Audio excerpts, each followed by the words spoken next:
retired, I went to work with the congressman in Washington, D.C. in his office. It was a rather astonishing experience. And I sort of became interested in public service. I'm going to do my best to answer your questions as best I can. All right. Tony, are you there? Tony's not going to be joining tonight. Okay. There's only two guests right now, Doug and I. Oh. Well, I guess I'll introduce myself. I'm Dr. Terry Nixon. Should be in there. My name is Terry Nixon. I'm a retired.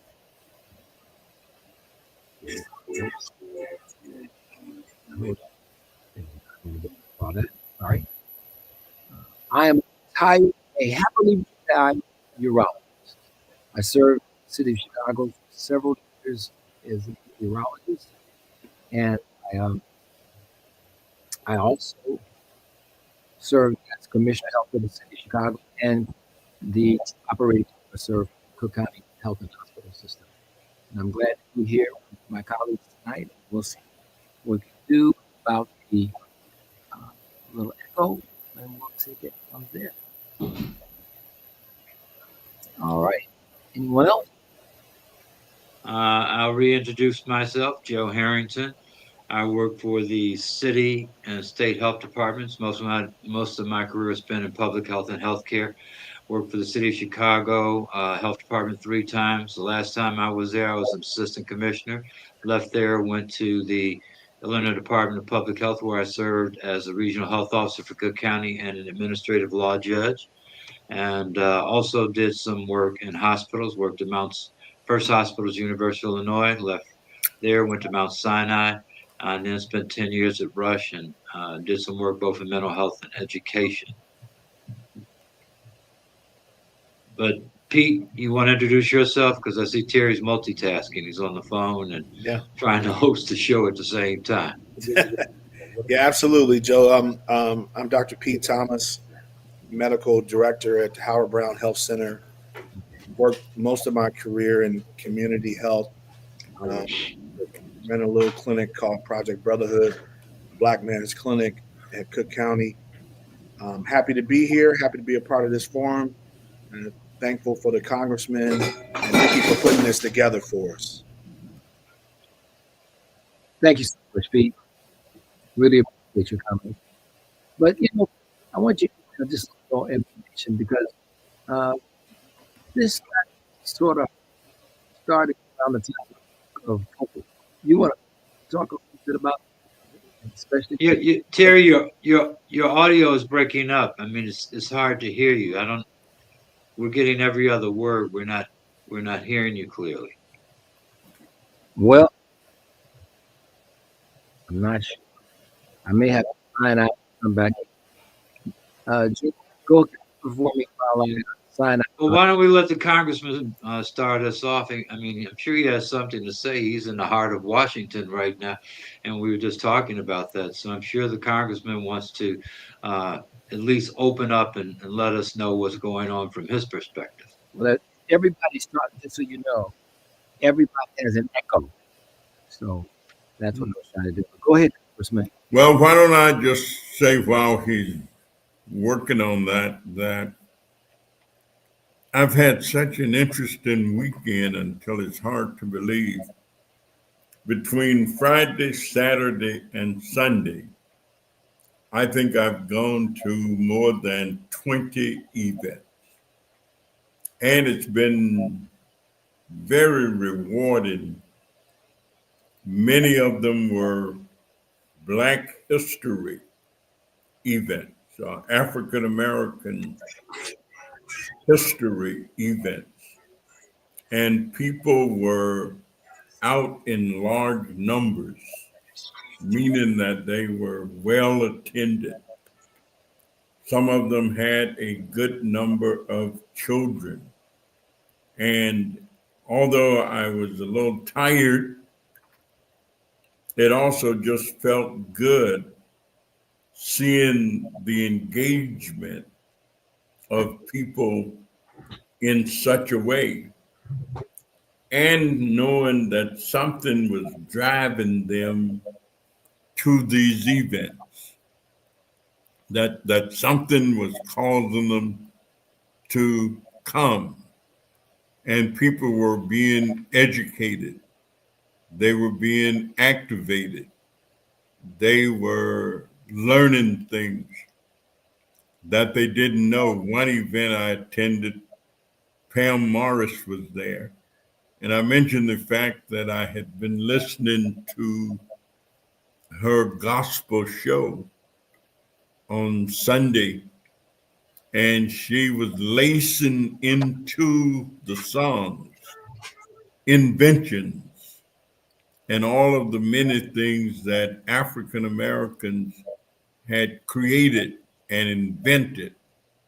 And we kind of made the point that even though all of these inventions were made by African Americans, they didn't have a way of protecting them, and they didn't get the benefit of having invented them, because if they had, there would be much more wealth in African American life than there is.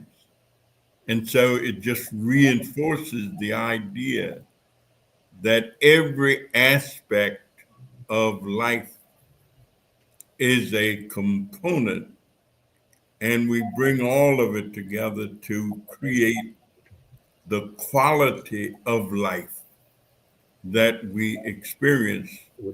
And nothing is more important to do that than health. So thank you, gentlemen, for being a part of these discussions and for educating us each and every week.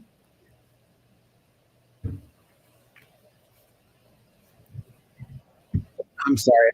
I've been trying to identify where the issues are for the audio issues. But Congressman, I know it's been a very difficult time with all the things that are going on. And with the things you've said, what's been your reaction to what some of the people have been saying about where you were and what was going on?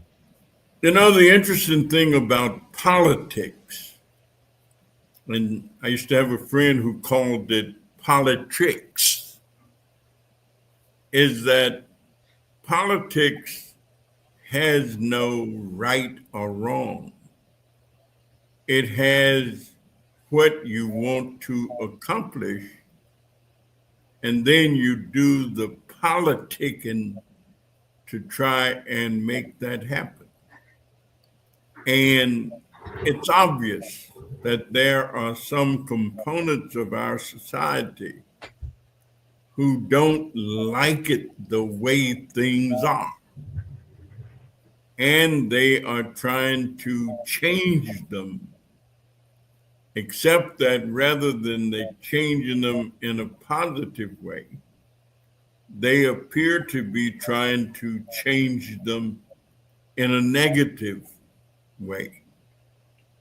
I was at a press conference earlier today, and one of the members who spoke said that there were people in our country who were trying to pee in our faces and tell us that it's rainwater and that people ought to believe it.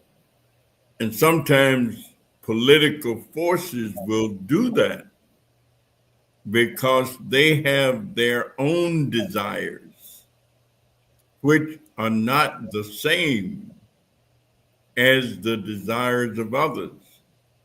And so I see that happening in our country.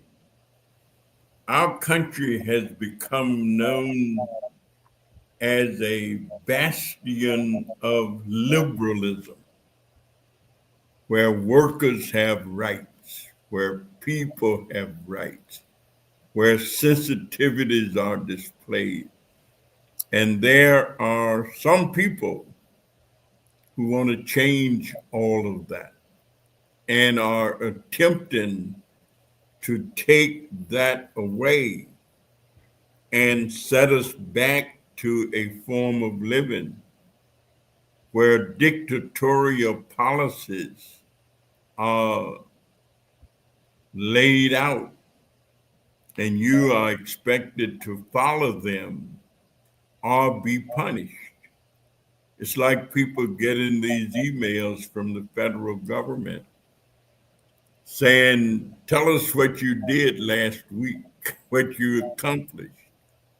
And if you don't, then consider yourself resigning or fired. Well, that's never happened before, to my knowledge, wholesale in the federal government. But that's what's happening right now. I'm getting calls all day long from people asking me what do I think they ought to do. And of course, no matter what they do, they're not going to like it, because if they don't comply, they are subject to be terminated.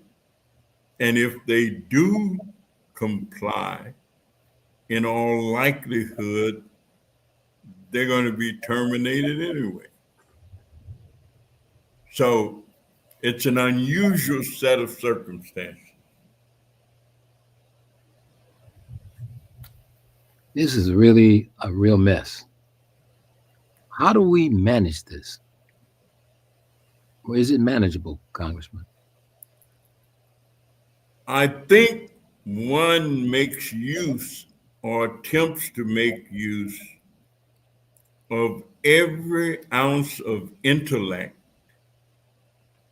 every ounce of ingenuity, every ounce of creativity that they can muster to navigate their way through the situation. The gentleman called me, his name is Danny, and he and I used to live on the same block. And he just kind of keeps me up to date every once in a while. And he was sharing with me that his Social Security check was only $400 and something, and that he had been getting $120 in food stamps. But his food stamps, of course, are being cut, and he's going to get less than that. Calling Nikki. He was just trying to figure out if I knew any place that he could do some part-time work or anything to add a little more money to what he lives in, a senior citizen building in Oak Park, Illinois. Okay. And of course, he has a Section 8 voucher.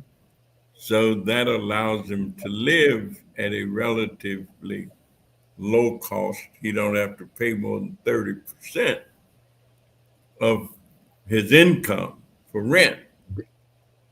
But he still ends up with not enough money to do basics. So that's what people are doing. They're using whatever ingenuity and creativity. And some people, of course, if they've got bills to pay and medications to purchase, they kind of skip on one in order to take care of the other.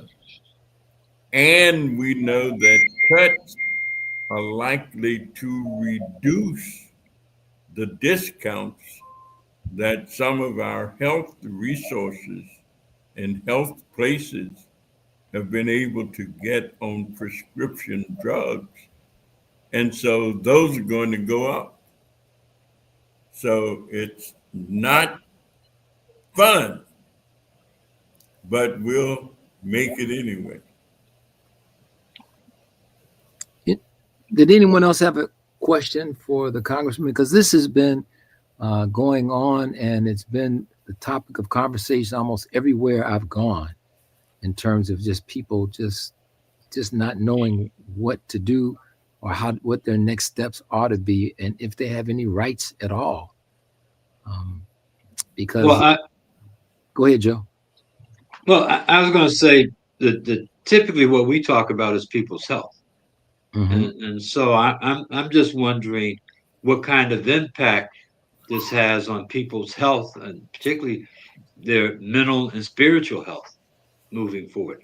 I know myself and a lot of friends are increasingly concerned about some of the pronouncements coming out of Washington, D.C., not only in terms of how it'll affect us, but it'll affect those populations that Congressman Davis so eloquently talked about.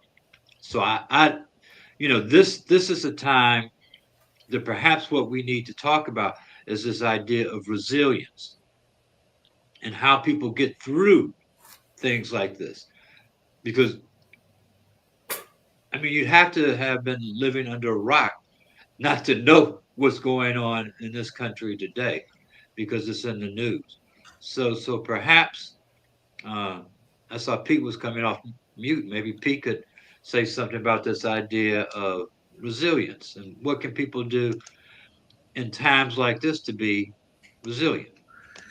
Yeah, definitely. I had the opportunity to speak to a group of men Saturday morning, and it was a breakfast. It was a Black History breakfast. It was a man with MAN men mental um, trauma informed care, right? So, and I don't know how much trauma you can even imagine that this has caused.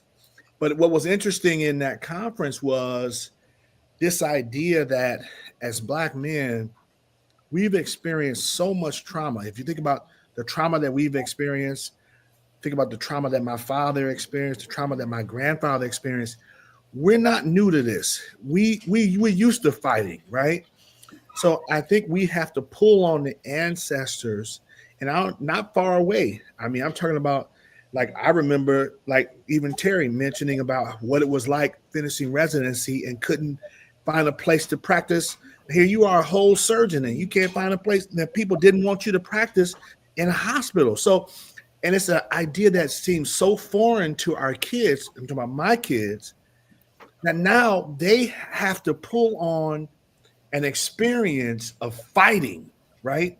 So we're not going to lay down. And I think that's what we have to teach our kids and even pull on ourselves. Because it was something like when I was coming into medical school, they were looking for young, smart Black kids, right?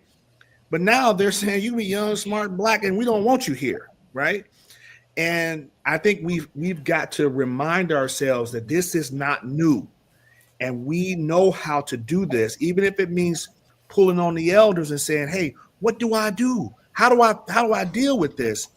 And we got to pull together, right? So this breakfast that people know, yeah, men there, it was a whole vibe, and men were crying and the whole nine. So, well, this just can't be a one-off. We got to do this again. It was at Josephine's, very, really powerful event. So I'm just saying, I think we've got to pull our resources. We got to go back organizing back, guerrilla style, right? And I can honestly say I wasn't born where I was born, but you know what I'm saying. I was a little bitty boy, but y'all did all the work so that life could be better for me and my cohort. So, but now we got to go back to that. Because again, like they used to say in the schoolyard, I didn't start the fight, but now that you started it, we got to finish it. Well, there are some things. What tools, Congressman, to what Dr. Peters just said, what kind of tools do we as citizenry have to begin to deal with this situation? Because is it likely to get better anytime soon? Well, I bought a Sun Times this morning, and the front page of the Sun Times says med schools diversity drop, which means Well, it really means that African American and Latinos, the enrollment is dropping. And then I started reading it, and as I read it, it specifically says that the affirmative action ideas that so U.S. medical schools see fewer Black, Latino students from Illinois after affirmative action struck down. So all of these are indicators of a desire to change the trajectory of progress that had been taking place. And so when you evaluate and think that many of these things that we now experience, it has taken us 200-300 years to get to that point. And now there is a concrete effort and desire to wipe out progress that it took you 200-300 years to make. And so, what do you do about it? Well, you don't go willingly. If somebody's trying to hang you, you don't rush in and submit. You resist, and you try to be as strong as you can be. I know that yesterday's paper had the photograph of Jerry Butler on the front page, and Jerry used to sing a song. Jerry was not only a great musician, I mean, he could really lay it out, but he also was a great elected official that many people don't know about. Or Jerry was chairman of the health subcommittee at the Cook County Board for many years and was as solid as a rock.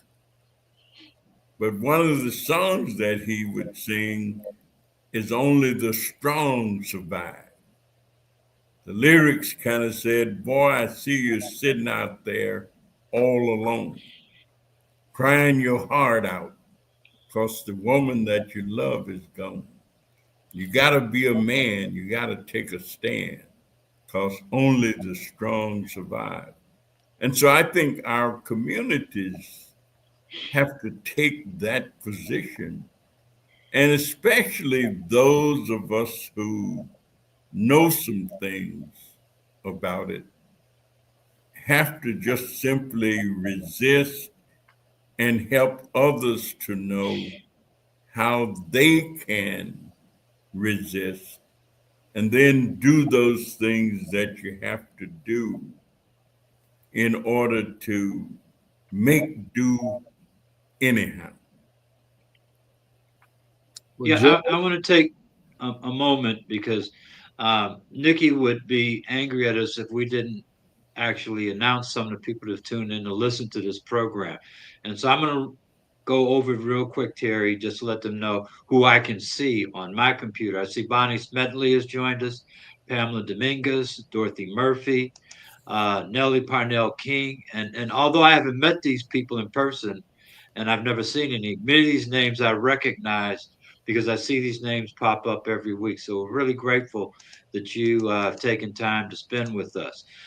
Melinda Maxwell has made a statement. She says, it's sad indeed. Now, even with two adults in a household still needing help the way everything is going. So a lot of people are experiencing what we're talking about.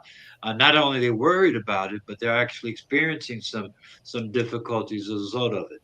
And then there's Linda Johnson, who says, "Good evening, everyone." You know, go ahead, Pete. No, I just had a question. I've heard the Congressman Crockett say this over and over, and I just want Congressman Davis to comment on this. Now, it's my understanding that Congress holds the purse, right? And I just don't understand how one branch of the government can just start shutting down departments without the approval of the people that have voted to make this part of the budget. So I don't understand how that can just happen. And are we setting a dangerous precedent? Because then now the next administration can just decide, yeah, I don't want the Department of Defense, so I'm just going to gut that. Like, we could be in a terrible situation. I'm just saying, how is this happening? That's what I don't understand it. Well, the judicial branch of the government, and our government is supposed to be a government with a lot of checks and balances. And no one unit of the government is supposed to overstep its bounds. And so what individuals mean is that money bills originate in the House.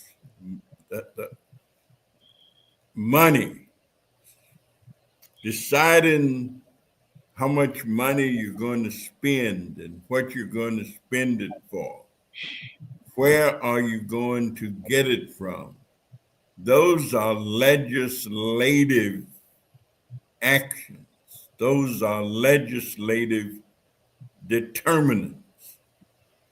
The president and Mr. Musk have taken it to be his authority and their authority to make decisions relative to money allocations that had already been made and determinations. And he decided to put a hold on a lot of this money that was approved during prior administrations, during the Biden administration. And I'm not going to release this money because the executive branch is the administrative or management branch. But then the judicial branch says whether or not you can do certain things, that it's not constitutional. It's not according to the rules. It's not according to the law. And Mr. Trump and his allies are making decisions that are controversial, but the judicial branch has to act. And while you're waiting for the judicial branch to say, they are disrupting everything in such a way that it creates a tremendous amount of confusion. Now, that's money that's already been done.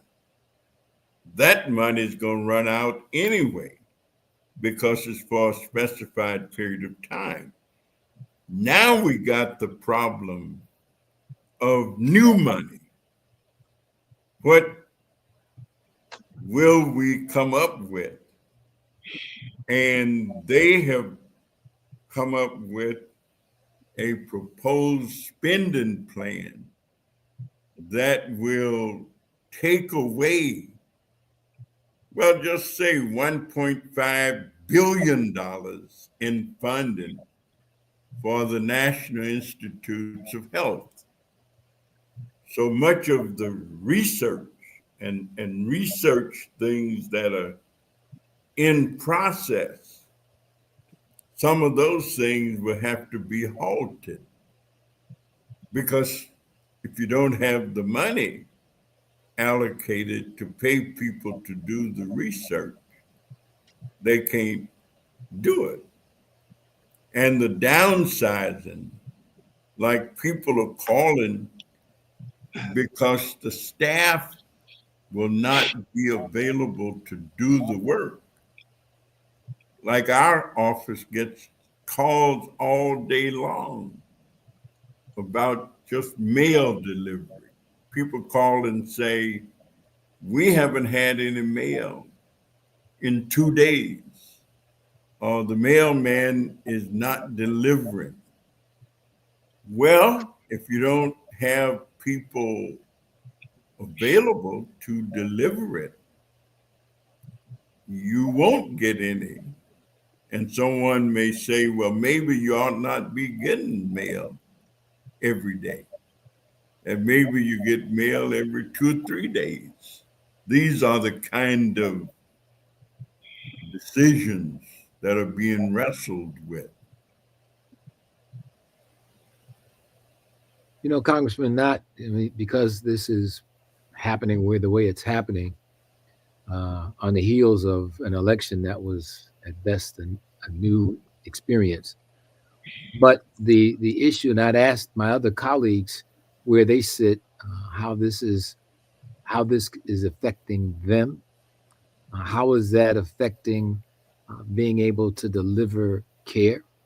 How is this sort of situation creating problems with morale that people may decide that maybe there's a different way for them to go? I'm just want to throw a net out there and ask all the panelists, you know, from where you sit, how are you seeing this play out? Well, I'm going to take a crack, but before I do, there's some other people I need to recognize. There's Deborah from Coleman's Barbecue, uh, our loyal fans at the Chorus Center, um, Loyola Hospital Women's Center team, Alderman Pat Dow and President Carrie Steele. Also, I need to say hello to Shirley Fields and hello to Evangelist and Terry Johnson. I think that's it for now. But I also see, and I'll get to it, Terry. Dr. James Houghton, this is a comment from Dorothy Murphy. Dr. James Houghton pushed the doors open wider at Cook County School of Nursing to us and Hispanic students in 1971, even coming from great schools like Lindblom, did not assure admission. These times bring flashbacks. So people are actually experiencing flashbacks from some of the things that people had to go through in prior years. And I know that a lot of people have had difficulty. But in terms of how it's impacting me personally, it's hard to stay focused at a time like this because you don't know what's going to happen and what's the next shoe to drop. So it's been very difficult to stay focused. I'm trying to stay focused, and I'm also trying to stay optimistic. But the more I hear about these things, the more difficult it becomes to stay focused and be optimistic moving forward. And I don't know if Doug or Pete want to chime in as well. I would wish that they would, because this is something that's affecting us all one way or another. And I don't know, and I'll leave that up to the congressman to address after the other gentlemen speak. And that is, what choice do we have at this point? So I'm going to answer that question first. And we do have choice how we conduct ourselves. You know, we can conduct ourselves with anger and violence, or we can have ingenuity, we can have creativity, we can have inventiveness, and you can have resiliency. And so my concern about this is I think we're on the pathway to violence with this kind of ruthless, it would be the term, attempts to change the American culture in a single pen stroke. So that would be my concern. But how I would say it about myself is that I'm very concerned about the state of education and the state of knowledge, because essentially we're watching suppression of the development and dissemination of knowledge that is really critical to living and making good decisions. And you're first seeing it on the medical level, but it's now going to trickle down to all the other parts of education, what you can read, where you can read it, how you read it, all these other things I'm concerned are going to come under very, very difficult control. And so I think it's going to be very, very necessary to develop alternative places to find information that is credible as opposed to political or promoted information, which may be financially biased. It may be designed to make somebody rich at your expense. Dr. Thomas, what are you seeing on the front lines in this regard? Yeah, that's a really good question, Terry. So I would say in the first 20 days, I probably had, and I'm not exaggerating, I'm gonna think of a number now, maybe 10 patients come in tears, afraid, a lot of anxiety. I do take care of a large LGBTQ plus community, and a lot of them feel particularly targeted and concerned that so it's interesting. One of the things that I say to motivate the team is in the huddle in the morning is I tell them, I say, I'm thanking them for being flexible to taking late patients, to taking patients without appointments.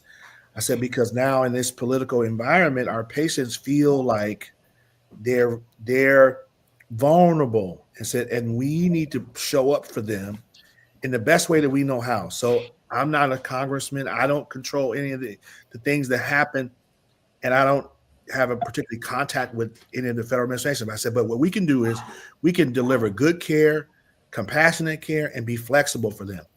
And so, yeah, I'm seeing, I had people just overtly cry, just grown men, grown women, some trans, some not, some heterosexual, crying in the exam room. I used to see this in Project Brotherhood a lot, but I've never seen it like this. Yeah. But Pete, the operative word you use is they feel vulnerable. Yeah, They were already feeling vulnerable. that's Now exactly they just right. feel more.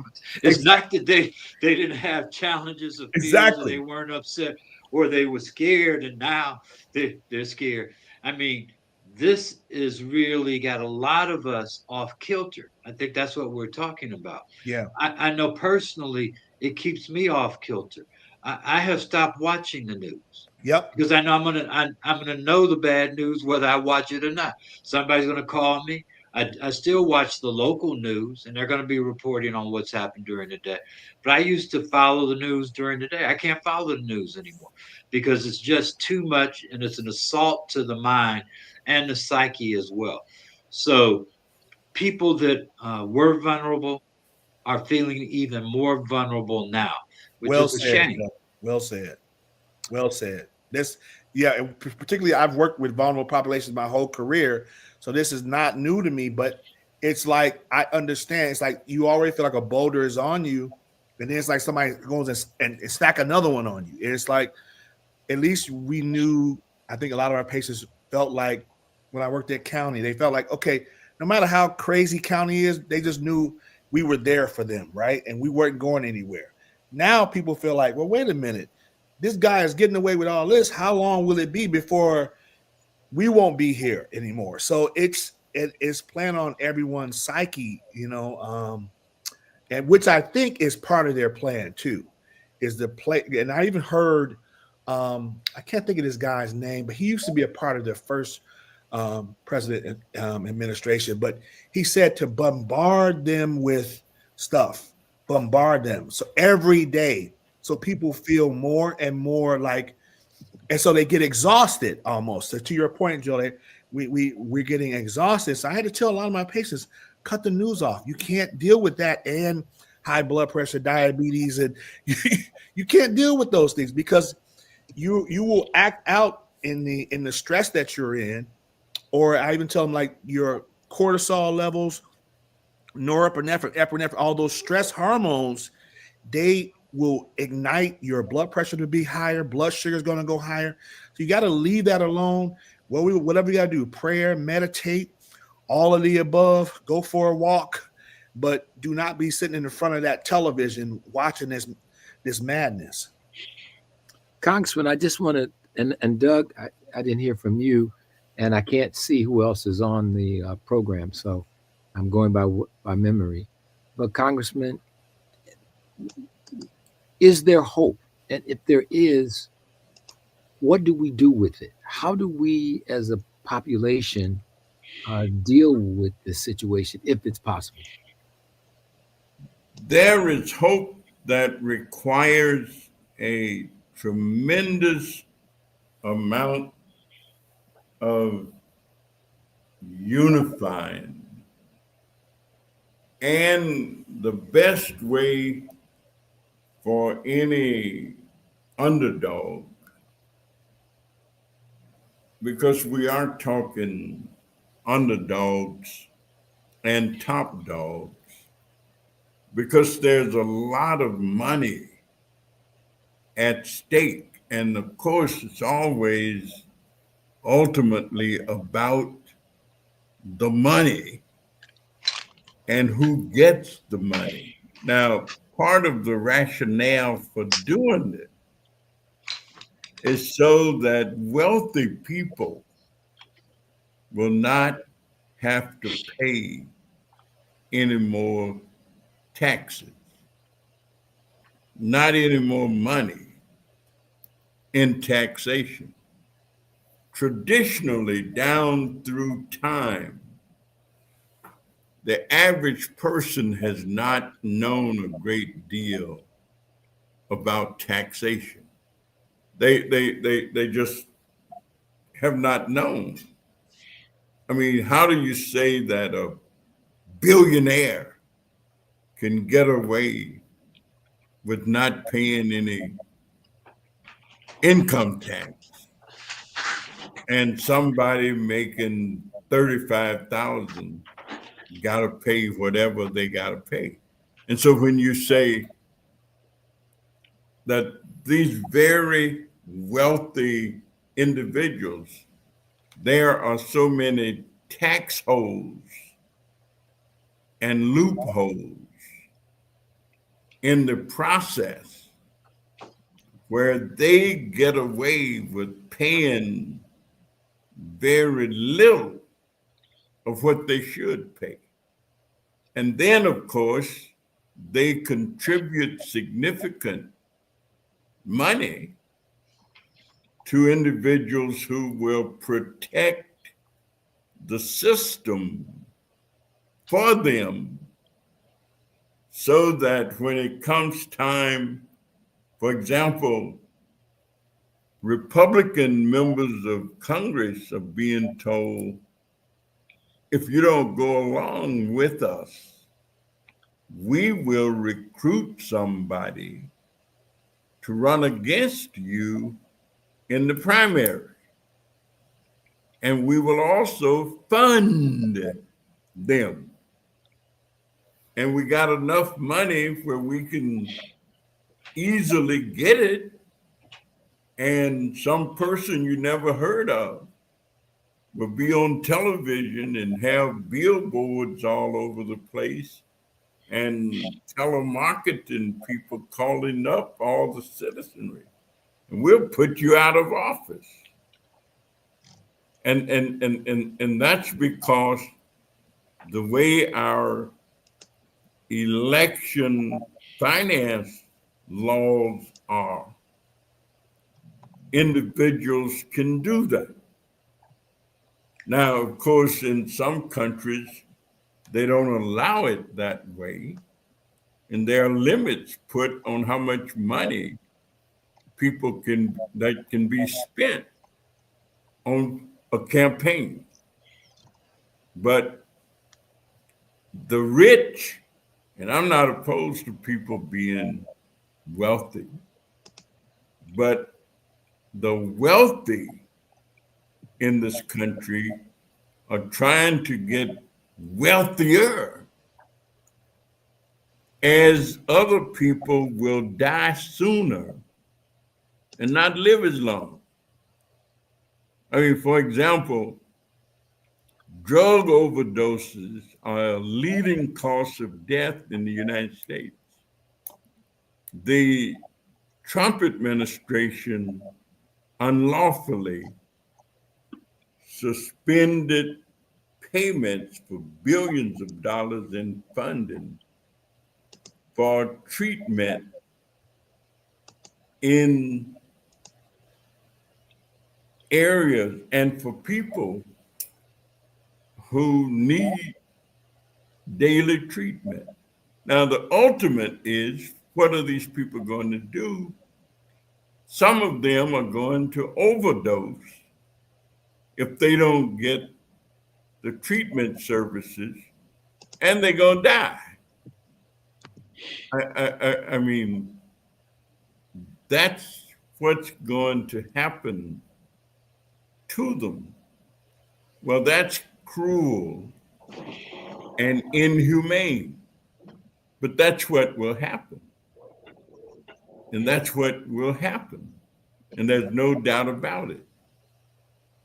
And so it's not something that may happen if they don't get the treatment, if the workers are not around to intercept and help them. And so it's the inhumanity of man based on greed, because some people just want more power, more control, and they have the resources to try and keep themselves in a position to make the decisions.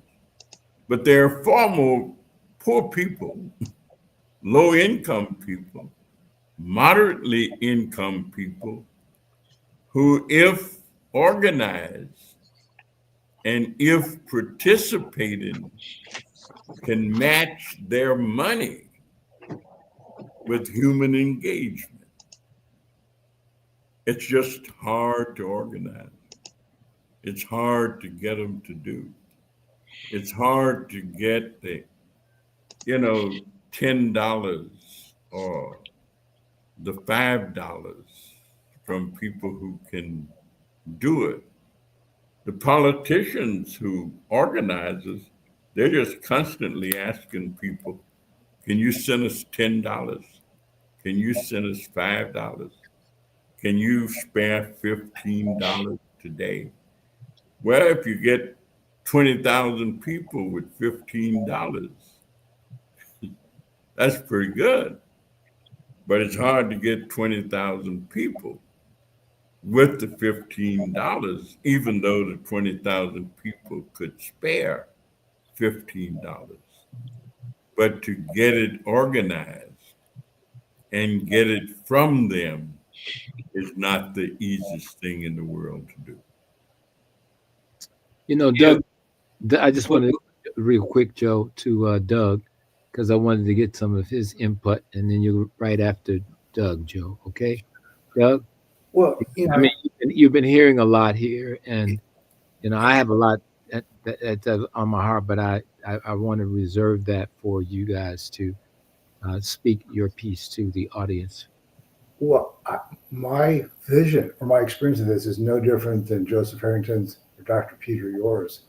I look upon this with, dismay, unhappiness, and disbelief.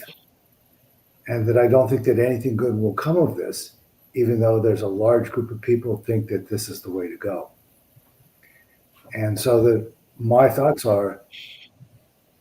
is what can I do within my own community to protect those that need protecting and to provide the services that need to be provided, in spite of the will from Washington, D.C., that they not be provided. I think I need to find another way to see that people get what they need or what they deserve, until such time as the representative is correct, that people are sufficiently organized that we can change it in Washington, D.C. And that may come sooner than we expect. It may come in 2 years. We have the opportunity to vote again. And if we're able to recapture the numbers in the House of Representatives, because there'll be many constituents who are going to feel like everybody on this panel and in the audience that this is the wrong way to go about doing it.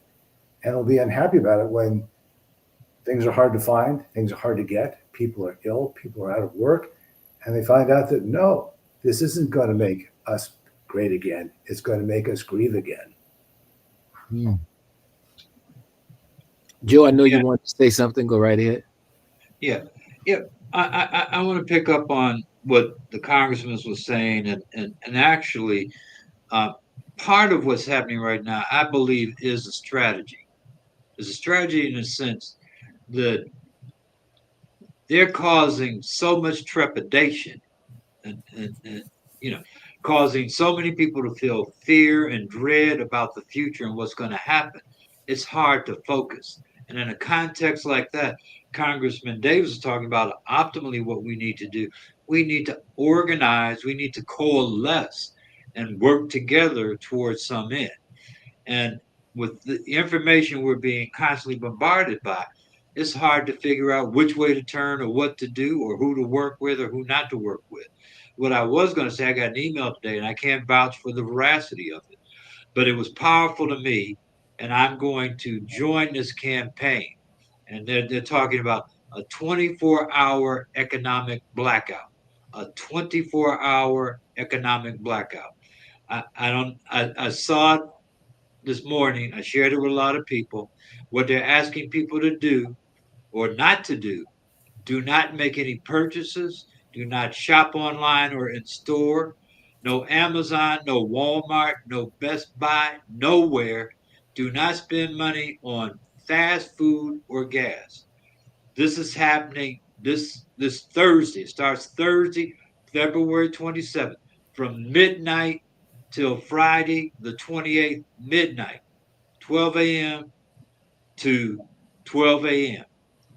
They go on to say what not to do. Do not make any purchases. Do not shop online or in store. No Amazon, no Walmart, no Best Buy, nowhere. Do not spend money on fast food, gas, major retailers. Do not use credit or debit cards for non-essential spending. So, so I think if all of us do that are concerned, and all of us should be able, unless there's an emergency that comes up, not spend any money anywhere, which some people might want to do anyway, between Thursday, 12 midnight, and Friday, 12 midnight, that would be a message. And maybe it would start something moving forward. But you got to start somewhere. And I maintain that a lot of what's going on is also a diversionary tactic because it's hard for people to focus and get organized when you're constantly bombarded with information about what's going to change, who's going to get fired, how much money the state's not going to get. It's got everybody I talk to, and most of the people that I work with are very concerned about this. So 24-hour economic blackout, Thursday, February 27th, midnight till Friday, the 28th, midnight. And I've already said that that's something I'm going to do. I'm not going to spend a dime anywhere. All right. Well, I'm going to let the congressman take us on out. We got about 3 minutes left, Congressman, and I really want to thank everybody who. And I wanted to get back to you, people. We'll make it up for you.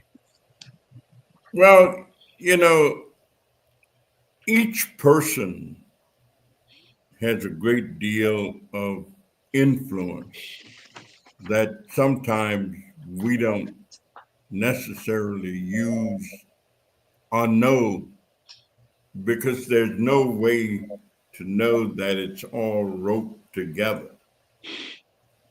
Now, what Joe was saying, and I think the people who proposed the idea of an economic boycott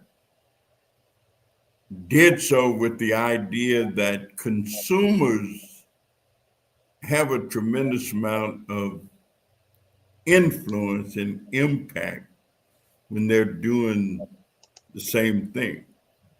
A few weeks ago, the markets were up. And from an economic vantage point, it looked as though things were rocking and rolling right along. Now, the markets have changed. And there are people who look at the markets all the time in terms of what is the economy like. So I think that lots of information has been disseminated, and individuals can make decisions about, I don't know what others may do. And throughout history, there have been individuals who would make those determinations. You know, Joshua's, I don't know about the rest of y'all, but as far as me and my house, we gonna serve Jehovah. Thomas Paine, I know not what course others may take, but give me liberty or give me death. I mean, that's the Revolutionary War. And so every individual can make the decisions and determinations about their role, not worrying about what others may or may not do, but knowing what I can do. And if I do my part, then no matter what the outcome, I know that I've done what I can do. And if there are enough people feeling that way and doing that way, then I think they will experience what Sam Cooke said. It may be a long time coming, but I know some change is going to come. And that's all that I think we can do. And that's what democracy suggests that we do. That's what democracy proclaims itself to be. All of us having a role that we can play. And so I don't know if there's any other answer or any other direction. In unity, there is strength. And in strength, there is power. And so unification is the most potent weapon we can employ. So thank you, gentlemen. Thank you very much, Congressman. Thank you all that were on the panel. I hope I didn't miss anybody, but I thought this was a very substantial conversation tonight. I apologize for the technical difficulties, but until next week, we'll be right back here again with Couch Conversation. Have a blessed and fruitful rest of your day. See you all then.